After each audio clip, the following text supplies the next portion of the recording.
سید میر عبد الواحد بن گرامی کے پاس ایک نوجوان آیا تو اس نے آ کر کے عرض کی کہ حضور میں جوان ہوں تو جب سے سنا نا مر جانا ہے، قبر میں جانا ہے، جنازہ دیکھا ہے، قبر میں بندے کو اترتے دے، مجھے موت سے بڑا ڈر لگتا ہے، کوئی وظیفہ بتائیں یہ مجھے کوئی نصیحت کریں۔ تو میر عبد الواحد بن گرامی رحمت اللہ علیہ فرمانے لگے بیٹے تیری جیب کس طرح کی ہے، پیسے کس طرح کے؟ کہنے لگا حضور بڑا کرم ہے اللہ کا، مالدار ہوں، خوشحال ہوں۔ آپ نے فرمایا ایک پروگرام، یہ نہیں اس کو نفسیاتی طور پہ مطمئن نہیں کیا، نہ آپ نے اسے کوئی وظیفہ بتایا، نہ ذہنی طور پر اسے کوئی لیکچر دیا، کہ فرمایا تیری مالی پوزیشن کس طرح کی ہے؟ کہنے لگا حضور میں الحمدللہ مالدار ہوں، اللہ نے مجھے نوازا ہوا ہے۔ آپ فرمانے لگے اس طرح کر، روزانہ کی بنیاد پہ صدقہ دینا شروع کر، اور فرض نماز کے ساتھ ساتھ روزانہ کی بنیاد پر چند نفل پڑھنے شروع کر، صدقہ روز دے، 10 روپے دے لیکن دینے روزانہ ہے، 15 روپے دے لیکن دینے روزانہ ہے، روزانہ کی بنیاد پر صدقہ کر۔ بچہ کہتا ہے میں بھی حیران تھا کہ حضرت میں تو وظیفہ پوچھنے آیا تھا کہ موت سے ڈر لگتا ہے، انہوں نے مجھے صدقے پہ لگا دیا، نفل پہ لگا دیا، وہ تو کام میں کر رہا ہوں۔ خیر بزرگ تھے، وظیفہ پڑھنے لگا، صدقہ دینے لگا، اللہ اللہ کرنے لگا۔ فرماتے ہیں کچھ دن بیت گئے تو میر عبد الواحد بن گرامی رحمت اللہ علیہ 6-7 ماہ کے بعد دوبارہ ملاقات ہوئی تو فرمانے لگے بیٹے اب تیرا کیا حال ہے؟ تو وہ نوجوان کہنے لگا حضور اب مجھے مرنے سے ڈر نہیں لگتا، بلکہ اب تو میرا مرنے کو دل کرتا ہے، تو دل کرتا ہے، ڈر نہیں لگتا، اب دل کرتا ہے۔ اور حضور آپ نے میرے ساتھ کیا کیا ہے کہ میرا تو دل کرنے لگا ہے مرنے کو، خوف نکل گیا ہے، دل کرنے لگا ہے میں جاؤں۔ تو بڑا خوبصورت ارشاد فرمایا، کیا بات ہے، اللہ والوں کی باتیں اللہ کے لشکروں میں سے لشکر ہوتی۔ میر سید عبد الواحد بن گرامی رحمت اللہ علیہ فرمانے لگے بھائی جس جگہ آدمی کی پراپرٹی ہوتی ہے، جس جگہ اس کا مکان ہوتا ہے، جس جگہ اس کی جائیداد ہوتی ہے، وہاں اس کا جانے کو دل کرتا ہے۔ فرمایا اب تو نے صدقہ دے کے نفل پڑھ کے جنت میں اپنا مکان بک کرا لیا ہے، اب وہاں تیرا پلاٹ ہو گیا ہے، اب تیرا ڈر نہیں لگے گا، اب تیرا جنت میں جانے کو دل کرے گا، اب تیرا وہاں جانے کو جی چاہے گا جہاں آدمی کی زمین نہیں ہوتی، جگہ نہیں ہوتی، سر چھپانے کو مکان نہیں ہوتا۔ بھائی نبی کریم صلی اللہ علیہ وسلم کی بارگاہ میں حضرت عمر آئے، بخاری مسلم میں موجود، کہتے ہیں حضور اٹھے چارپائی سے تو نبی پاک کے کمر مبارک پر موٹے موٹے بان کے نشان تھے۔ عرض کی یا رسول اللہ صلی اللہ علیہ وسلم کیسر و کسرا تو اتنی موج میں ہے، یا رسول اللہ وہ تو اتنی موج کر رہے ہیں اور آپ اس تکلیف میں؟ تو محبوب نے فرمایا عمر کیا تم یہ پسند نہیں کرتے کہ وہ دنیا میں موج کر لے اور اللہ آخرت کی ساری عزتیں ہمیں ہی عطا فرما دے؟ فرمایا میں تمہاری دنیا سے کچھ لینے نہیں آیا، میں تو بطور مسافر یہاں وقت گزار کے پیغام الہی دینے آیا ہوں۔ تو میرے بھائی جب توحید باری تعالیٰ پر توجہ ہوتی ہے پھر دنیا کی لذتوں پہ دل نہیں لگتا، پھر انسان ساری محنت آخرت کے لیے کرتا ہے، پھر اس کا خیال آخرت کی طرف رہتا ہے۔ اور میرے اعلیٰ حضرت فاضل و محدث بریلوی رحمت اللہ تعالیٰ علیہ فرماتے ہیں جب تیری توجہ توحید باری تعالیٰ کی طرف ہوتی ہے نا پھر تو اپنے آپ کو سنبھال کے نہیں رکھتا، پھر تو تیرا دل کرتا ہے میں جیوں بھی تو اللہ کے لیے، مروں بھی تو، بول کے بتائیے، جیوں بھی تو اور مروں بھی تو، میری زندگی کا مقصد تیرے دین کی سرفرازی، میں اسی لیے مسلمان، میں اسی لیے نمازی۔ پھر دل کرتا ہے کہ جینا مرنا اللہ کے لیے ہو۔ پھر صحابہ حضور کی بارگاہ میں آ کے سفارشیں کرتے ہیں۔ حضرت ابو سعد خزیمہ، بڑی عجیب حدیث اور بڑا نرالا رنگ اس روایت کا، حضرت ابو سعد خزیمہ رضی اللہ تعالیٰ عنہ، ان کے بیٹے، ان کا نام سعد تھا، بیٹے بدر میں شہید ہو گئے۔ حضور نے احد کے لیے اعلان کیا تو حضرت خزیمہ آئے نبی پاک کی بارگاہ میں اور آ کے کھڑے ہوئے تو عرض کرنے لگے محبوبہ میں دعا کرانے آیا ہوں۔ صحابہ کہتے ہیں لبو لہجے میں اتنا حسن تھا، گفتگو میں اتنی مٹھاس تھی، اس کی بولی کے اندر اتنا پیار تھا کہ ہمارے دل مائل ہو گئے کہ یہ کیا کہنے آئے۔ حضرت خزیمہ عرض کرنے لگے یا رسول اللہ صلی اللہ علیہ وسلم، میرا صاحبزادہ، میرے بیٹے محمد سعد وہ بدر میں شہید ہو گئے تھے، یا رسول اللہ میں شہادت سے رہ گیا تھا، حضور ہم دونوں باپ بیٹے کا ارادہ تھا جہاد میں آنے کا، ہم دونوں کا پروگرام تھا، وہ کہتا تھا میں جاؤں گا، میں کہتا تھا میں جاؤں گا۔ پھر ہم نے قرآن اندازی کی تو قرہ میرے بیٹے کے نام نکلا، بیٹا میرا آیا بدر میں، پھر اللہ تبارک و تعالیٰ نے اسے شہادت عطا فرمائی، وہ شہید ہو گیا۔ یا رسول اللہ صلی اللہ علیہ وسلم، آپ نے کل اعلان فرمایا ہے کہ احد کے لیے جانا ہے، اور رات ہی کو میرا بیٹا مجھے خواب میں ملا ہے، اور میں نے دیکھا ہے وہ تو جنت کی نہروں کے قریب سیریں کر رہا ہے، اور مجھے کہہ رہے ابا جی جلدی آ جائیں، یہاں مل کے رہیں گے، مل کے وقت گزاریں گے۔ یا رسول اللہ صلی اللہ علیہ وسلم، میں بے چین ہو گیا ہوں اس کے پاس جانے کے لیے، دعا فرمائے اللہ مجھے بھی شہادت عطا فرما دے، اللہ مجھے بھی شہادت دے دے۔ صحابہ کہتے ہیں اس کی عجیب، اس کا دعا کرانے کا، ہم نے تو دیکھا تھا لوگ دعا کرانے آتے ہیں کوئی مصیبت کے لیے، کوئی پریشانی کے لیے، کوئی آزمائش کے لیے، کوئی بیماری کے لیے۔ یہ مصطفیٰ کریم کے صحابہ کا بارگاہ خداوندی پر اعتماد، توحید باری تعالیٰ پر نظر، کہ وہ کہتے ہیں ہم تو اللہ کے لیے جان دینے کی دعا کرانے آئے، دعا کریں اللہ ہمیں اپنے رستے میں شہادت کی موت دے۔ صحابہ کہتے ہیں نبی پاک نے دعا فرمائی، پھر ہم نے حضور کی دعا کو قبول ہوتے بھی دیکھا، ہم نے اپنی آنکھوں سے مصطفیٰ کی دعا کو قبول ہوتے دیکھا، ہم نے جناب خزیمہ کو احد کے میدان میں شہید ہوتے دیکھا، اور میرے رسول پاک صلی اللہ علیہ وسلم کے صحابہ ان کی طرف دیکھتے تو رشک کرتے، فخر کرتے، کہتے دیکھو یہ وہ غلام ہے جو حضور سے دعا لے کر کے دنیا سے گیا۔ آج جو لوگوں کا مرنے کو دل نہیں کرتا، آج بڑی بڑی بلڈنگیں بناتے ہیں، بڑی بڑی عمارتیں کھڑی کرتے ہیں، بڑی بڑی جائیدادیں بناتے ہیں، ہر بینک میں اکاؤنٹ کھلواتے ہیں، سرمایہ پیسہ دنیا داری بناتے ہیں، تعلقات بناتے ہیں، سیاسی سماجی رشتے دنیا داری کے جھوٹ کے ناطے۔ توحید باری تعالیٰ پر جب اعتماد ہوتا ہے تو انسان جس رشتے کو مضبوط کرنا چاہتا ہے وہ یا خدا کا رشتہ ہوتا ہے یا محمد مصطفیٰ کا رشتہ ہوتا ہے، باقی تو پھر اس کی توجہ ہٹ جاتی ہے توجہ، پھر وہ یہ دیکھتا ہے کہ خدا رسول کے ساتھ رشتہ کس طرح مضبوط ہو سکتا ہے۔ میرے بھائی، توحید باری تعالیٰ اللہ کے راستے میں مرنے کا جذبہ دیتی ہے، راہ الہی میں نکلنے کا شوق پیدا کرتی ہے۔ اللہ تبارک و تعالیٰ کی توحید جب تو کامل طور پر مانتا ہے پھر تیرا آگے بڑھنے کو دل کرتا ہے۔ حضرت سیدنا انس بن مالک رضی اللہ تعالیٰ عنہ فرماتے ہیں، الترغیب والترہیب میں حدیث مبارکہ موجود ہے، فرماتے ہیں احد کے میدان میں یا اس کے علاوہ کوئی ایسا موقع تھا کہ ایک صحابی حضور کی بارگاہ میں آئے، عرض کرنے لگے یا رسول اللہ صلی اللہ علیہ وسلم، ایک تو میں غریب ہوں، دوسرا میری شکل صورت خوبصورت نہیں، تیسرا میرے وجود سے بدبو نکلتی ہے، کوئی میرے قریب نہیں بیٹھتا، اگر میں اللہ کے راستے میں جہاد کروں، اپنی راہ خدا میں جان دے دوں، تو بتائیے میرا رب مجھے کیا عطا کرے گا؟ تو نبی پاک نے فرمایا اگر تو شہید ہو گیا تو سارے دروازے کھل جائیں گے جنت کے، سیدھا جنت میں جائے گا۔ یقین کامل دیکھیے، احد کے میدان میں تلوار پکڑی، جہاد کیا، شہید ہو گئے، صحابہ کہتے ہیں نبی پاک اس کے سرانے آ کے کھڑے ہوئے، اور کیا خوبصورت جملے ارشاد فرمائے اللہ تبارک و تعالی نے اس کی بدصورتی کو خوبصورتی میں بدل دیا ہے، اللہ نے اس کے وجود سے آنے والی بدبو کو خوشبو سے بدل دیا، اور نبی پاک علیہ السلام فرمانے لگے جنت کی حور دروازہ کھول کے اسے کہہ رہی ہے آ جا جلدی جلدی، اللہ نے تیرا نکاح میرے ساتھ فرما دیا ہے، جلدی آ جا، میں تیرے استقبال کو کھڑی۔ میرے عزیز، کچھ لوگ ایسے ہیں جن سے عذاب قبر ہوگا ہی نہیں۔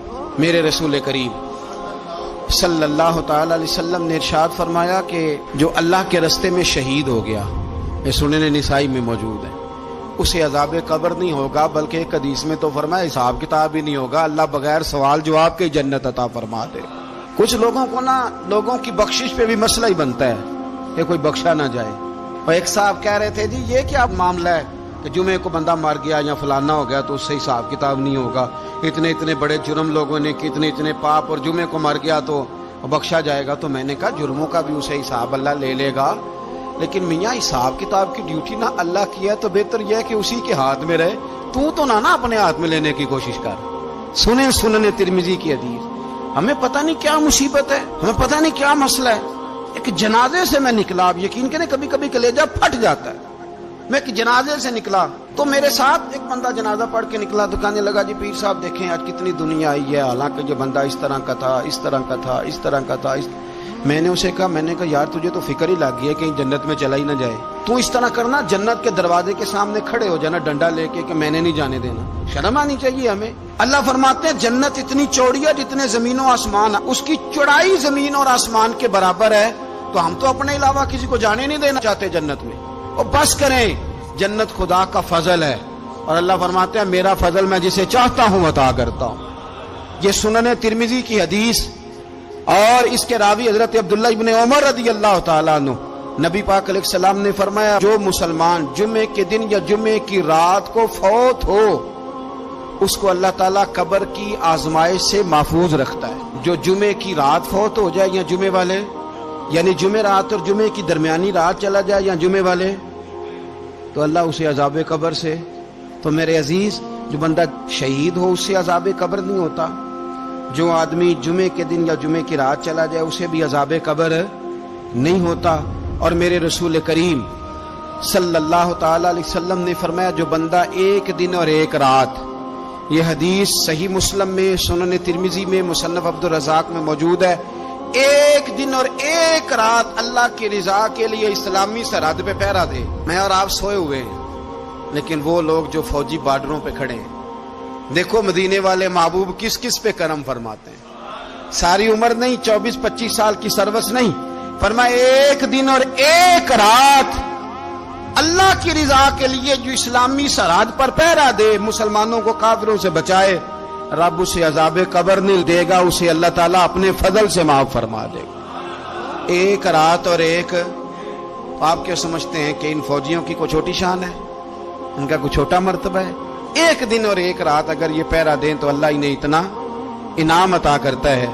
اسی طرح سن لو، یہ ذرا غور سے سننا، ابن ماجہ کی حدیث، اور اس کے علاوہ مسند ابو یعلا میں موجود حدیث کے راوی حضرت ابو ہریرہ رضی اللہ تعالی عنہ، حضور صلی اللہ تعالی علیہ وسلم نے فرمایا جو شخص بیماری سے فوت ہوا، قربان جاؤں میرے محبوب نے بیماری کا نام ہی نہیں لیا، فرمایا کوئی بھی بیماری ہو، فرمایا جو آدمی بیماری سے فوت ہوا اللہ اسے شہادت کی موت عطا فرمائے گا، اور وہ عذاب قبر سے اور قبر کے امتحان سے بھی محفوظ رہے گا. اور حضور فرماتے ہیں اس کو صبح اور شام جنت کے باغوں میں سے رزق دیا جائے گا. جو کسی بھی بیماری سے مرا، یہ لوگ بیماری سے مر رہے ہیں تو لوگوں نے اچھوت سمجھ رہے ہیں. اچھوت، یہ اچھوت نہیں ہے، اس لیے کہ لوارث نہیں، یہ خدا رسول کے ماننے والے ہیں. تم انہیں اچھوت کہہ رہے ہو اور مدینے والے رسول انہیں شہید فرما رہے ہیں. حضور نے فرمایا جو بیماری سے مرے شہید ہے، وہ قبر کے عذاب سے محفوظ رہے گا اور جنت کے باغوں میں سے اللہ رزق دے گا. لوگ کہتے ہیں دیکھو جی بڑا تانگ ہو کے دنیا سے گیا ہے، تو اس بندے کو بھی عذاب قبر نہیں ہوتا. اسی طرح جو بندہ سورہ ملک پڑھتا ہے، سنن ترمذی میں حضرت ابن عباس سے روایت ہے کہ حضور صلی اللہ علیہ وسلم کے ایک صحابی نے ایک جگہ خیمہ لگایا تو وہاں سورہ ملک پڑھنے کی آواز آتی تھی، کوئی بندہ پڑھنے والا نظر نہیں آتا تھا. جب حضور کی بارگاہ میں عرض کیا تو فرمایا وہاں قبر تھی اور قبر کے اندر بیٹھ کے میرا صحابی سورہ ملک کی تلاوت کر رہا تھا. اگر ہمیں خسرہ نمبر یاد ہو جاتا ہے نا اپنی جگہ کا، اور ہمیں پتہ ہوتا ہے کہ میرے والا حصہ کتنے کروڑ کا ہے، اگر ساری کہانیاں ہمیں یاد ہوتی ہیں تو سورہ ملک بھی ہمیں یاد ہو سکتی ہے. موبائل پہ اس کو ریکارڈ کر لیں، پھر اس کو سنیں کبھی بھی سورہ ملک میں. اور ہمارے سلسلہ عالیہ میں تو سورہ ملک وظیفہ ہے. ہمارے الوظیفۃ الکریمہ میں اعلیٰ حضرت نے لکھا ہے کہ رات کو سورہ ملک اور سورہ یاسین کے بغیر سونا نہیں.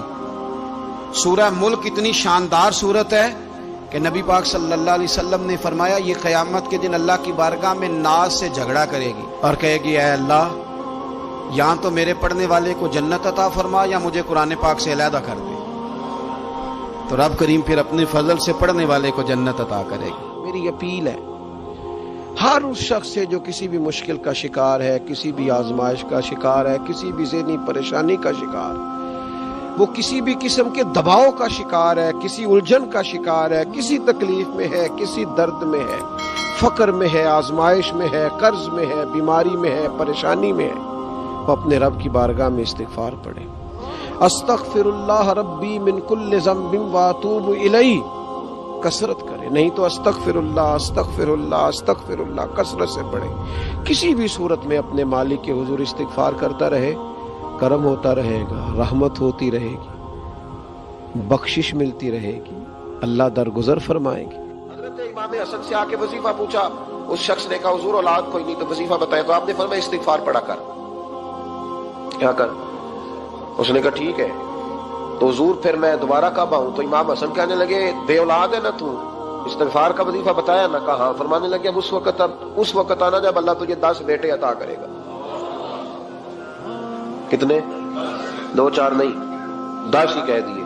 تو حضرت امیر معاویہ رضی اللہ تعالیٰ دیکھا، کہنے لگے حسن اتنا بڑا دعویٰ؟ آپ فرمانے لگے میں نے کہہ دیا نا تو اللہ فضل کرے گا۔ ہاں ہاں اللہ خیر کرے گا، خیر ہو جائے گی۔ وہ شخص کئی سالوں کے بعد آیا، کئی سالوں کے بعد، تو حضرت امیر معاویہ کو بھی ساتھ لایا، کہنے لگا حضور اللہ کے فضل سے اللہ نے 10 بیٹے عطا فرمائے، پورے 10 ہی اللہ نے دیے۔ تو حضرت امیر معاویہ کہنے لگے جناب بات تو آپ کی سچی ہو گئی، پر مجھے بھی بتائیے وظیفہ کہاں سے لیا؟ فرمانے لگے قرآن پاک سے، سورہ نوح کی 10 11 12 آیت پڑھو۔ اللہ فرماتے ہیں تم استغفار پڑھو، میں تمہاری بیٹوں سے بھی مدد کروں گا، مالوں سے بھی مدد کروں گا۔ تو میں نے استغفار بتائی تھی اور قرآن میرے اللہ کا ہے، رب کا وعدہ جھوٹا ہو سکتا؟ فرمایا 10 بیٹے ملنے تھے، میں نے کہہ جو دیا تھا۔ وہ میرے بھائیوں یاد رکھیں، استغفار اللہ کی رحمت نازل کر۔ ایک ہوتا ہے خوف، ایک ہوتی ہے خشیت۔ خوف والے لوگ توبہ کرتے ہیں، خشیت والے استغفار کرتے ہیں۔ ایک ہوتا ہے خوف، ایک ہوتی ہے خشیت والے استغفار کرتے ہیں۔ نبی کریم علیہ السلام نے فرمایا میں دن میں 100 مرتبہ استغفار کرتا ہوں، دن میں۔ توبہ والا کہتا ہے کہ میں بھول گیا تھا، مجھے معافی مل جائے، اور خشیت والا کہتا ہے میرا یار ناراض نہ ہو جائے، وہ استغفار ہی کرتا رہتا ہے، وہ معافی مانگ۔ حضرت رومی نے مثال دی ہے، فرماتے ایک عورت تھی تو بھیک مانگا کرتی تھی، ایک دن بادشاہ کے دروازے پہ بھیک مانگنے گئی تو بادشاہ کو پسند آ گئی، اس نے نکاح کر لیا۔ 20 کنیزائیں اس بی بی کے پاس تھی خدمت کرنے کے لیے، روٹی دینے کے لیے، کپڑا دینے کے لیے، لیکن وہ ہر وقت روتی رہتی تھی، ہر وقت روتی۔ ایک سمجھدار کنیز کہنے لگی کہ ملکہ اب تیرا درجہ بہت بڑا ہے، تو ہر وقت روتی رہتی ہے، معافیاں ہی مانگتی رہتی ہے ہر وقت، کون سی ایسی نعمت ہے جو تیرے پاس نہیں؟ تو وہ کہنے لگی اس لیے تو روتی ہوں۔ کیا مانا؟ کہنے لگی اس لیے روتی ہوں کہ میں اس قابل نہیں تھی جو مجھے مل گیا، کہیں میرے سر کا سائیں ناراض نہ ہو جائے، وہ کہیں بگڑ نہ جائے، مجھے پتا ہے کہ میں کیا تھی اور مجھے کہاں تک پہنچا دیا، میں روتی اس لیے ہوں کہ کبھی کہیں وہ ناراض۔ حضرت عمر اس لیے روتے تھے کہ کہیں مصطفیٰ ناراض نہ ہو جائے، حضرت ابو بکر اس لیے تڑپتے تھے کہ کہیں اللہ کا فضل روٹھ نہ جائے۔ یہ جو مولا علی اپنے کمرے میں بیٹھ کے زور زور سے استغفار پڑھتے تو اس لیے نہیں کہ بڑے پاپ تھے جن کی معاذ اللہ معافی مانگتے تھے، اس لیے کہ رب رسول کہیں ناراض نہ ہو۔ خشیت تھی کہ جہاں ہم پہنچے ہوئے کہیں وہاں سے واپس۔ استغفار بندے کی اللہ سے صلح کرا دیتا ہے، بندے کی رب سے صلح ہو جاتی ہے جب استغفار۔ دیکھیں نا بڑی سادی سی بات ہے کہ 2 بھائی ناراض ہو تو بڑا کہتا ہے اس نے میری بے ادبی بڑی کی، تو چھوٹا اگر پاس آ جائے اور پیر پکڑ لے کہ چل یار معاف کر دے، تیرا بھائی نہیں۔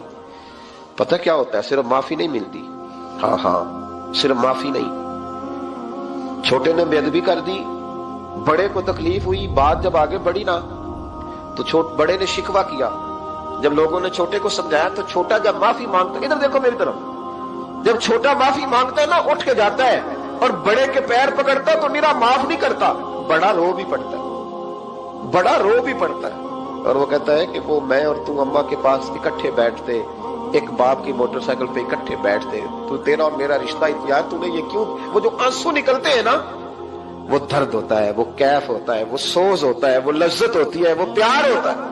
رب کہتا ہے تو معافی مانگ، انہو کان غفارا، تو معافی مانگ، میں تجھے معاف بھی کروں گا، تیرے اوپر رحمت بھی فرماؤں گا، تیرے اوپر کرم نوازی بھی کروں گا، تجھے نواز دوں گا، تجھے عطا کروں گا۔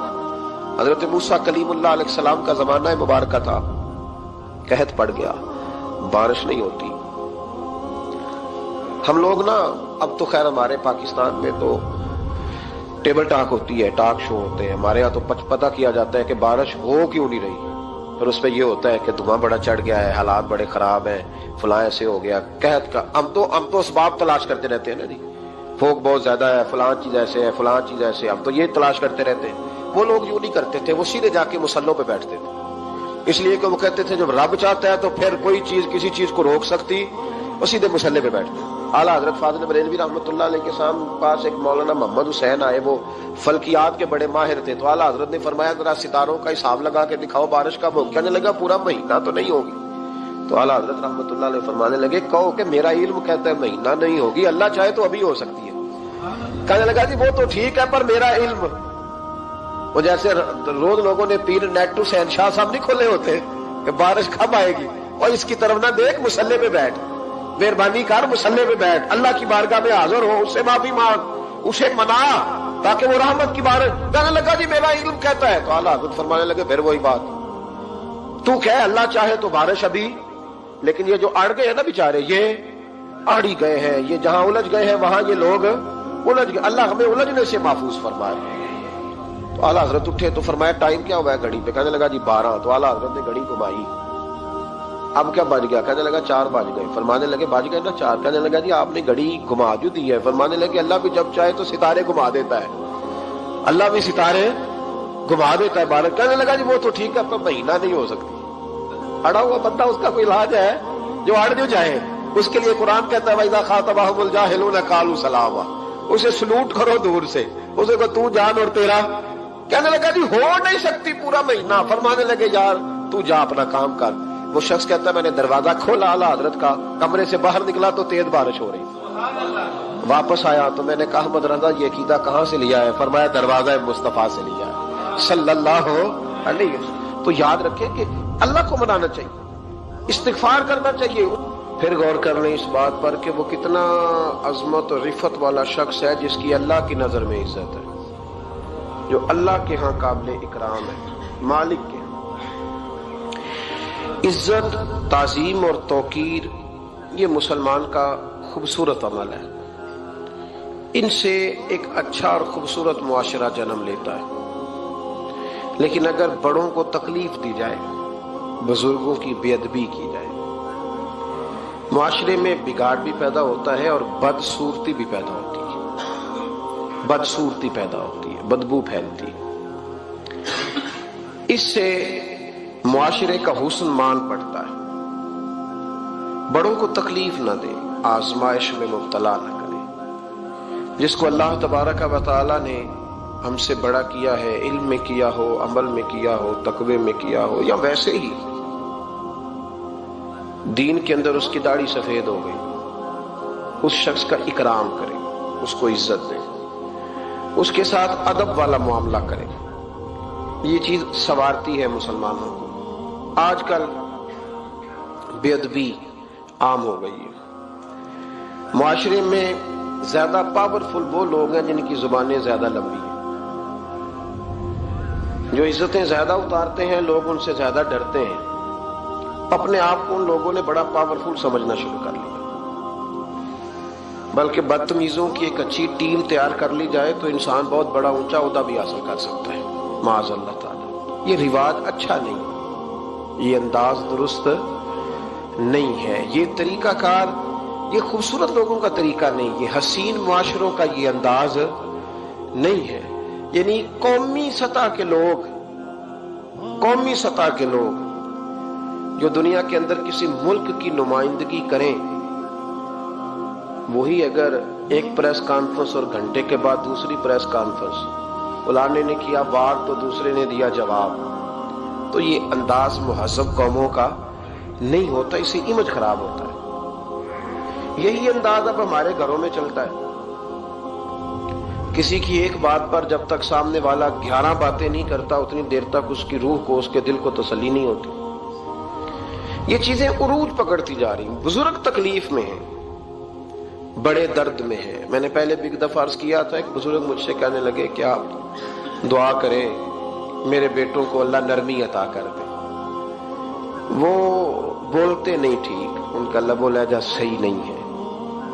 تو میں نے ان سے کہا کہ بزرگوں جہاں تک میں جانتا ہوں کوئی ایسی بات ہے تو نہیں۔ تو وہ کہنے لگے کہ جس طرح آپ سمجھتے ہیں نا، ہمارے رشتہ دار بھی اور اہل علاقہ سارے یہی سمجھتے ہیں، پر میں تکلیف میں ہوں، میری بیوی تکلیف میں۔ میں نے کہا کہ پھر آپ یہ اتنی زیادہ پردہ پوشی کس بات کی؟ تو وہ کہنے لگے کہ ڈرتا ہوں، اگر لوگوں کے سامنے ہم بات کرتے ہیں تو لوگ کہتے ہیں کہ تم نے تربیت نہیں صحیح کی،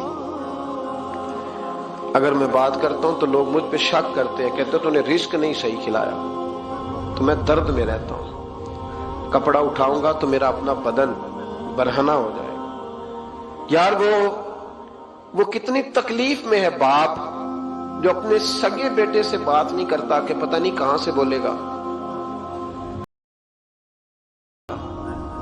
یعنی ڈرتا ہے، سہما ہوا رہتا ہے۔ ادھر دیکھیں میری طرف کیا کہہ رہا، یہ نوجوان ذرا غور کریں، ان لفظوں کی تکلیف محسوس کریں کہ اماں کہتی ہے کہ بھئی میں نہیں اس سے بات کرتی، اس لیے کہ وہ بڑے سخت جملے کہتا ہے، مجھ سے نہیں سہے جاتے، کوئی اور بات کرے، یعنی جس کی ماں بھی اس سے بات کرتے ہوئے ڈرے۔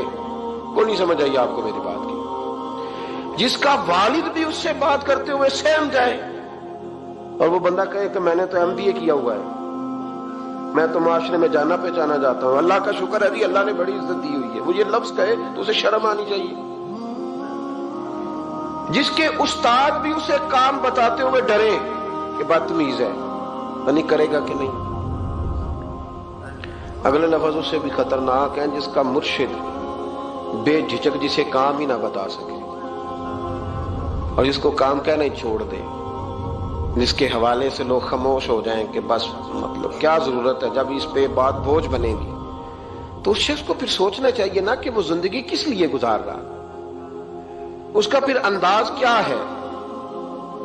بزرگ جن کی وجہ سے تکلیف میں ہو، آزمائش میں ہو، درد میں ہو، اور یار جو آدمی نیک ہو رب فرماتا ہے اس کا تو میں حیا کرتا ہوں، اللہ کہتا ہے اس کی تو میں قدر کرتا ہوں، میں اس کی۔ دیکھیں نا میرے نبی کریم صلی اللہ علیہ وسلم نے فرمایا جب سفید داڑھی والا شخص قبر میں جاتا ہے، یہ ترمذی کی حدیث ہے، تو رب کریم فرماتا ہے فرشتوں اسے عذاب نہ دینا، مجھے حیا آتی ہے، یہ سفید بال لے کے آ گیا۔ تو جس کی اللہ حیا کرے اس کی میں نہ کروں، اس کی نوجوان نہ کرے، اس کا سیاح، جس کی اللہ حیا کرے اس کی ہم حیا ہی نہ کریں، ہمارا لب و لہجہ خطرناک اور خوفناک حد تک چلا جائے، ہمیں ڈھب اور سلیقہ ہی نہ ہو، ہم کہیں او گرم خون ہے جی ذرا احتیاط سے بات کرنا، کیا معنی ہوا اس بات کا؟ گرم خون اور ہوتا ہے اور بے ادبی والا خون اور ہوتا ہے، ان دونوں میں فرق ہوتا ہے، اس کو سمجھنا چاہیے۔ باپ کے سامنے بھی اب یہ اس کا ابا بھی سوچ کے بات کرے، اس کے ساتھ اماں بھی سوچ کے بات کرے، اس کا استاد بھی سوچ کے بات کرے گا۔ اسلام ادب والا دین ہے، احترام والا دین ہے، یہ آداب سکھاتا ہے، یہ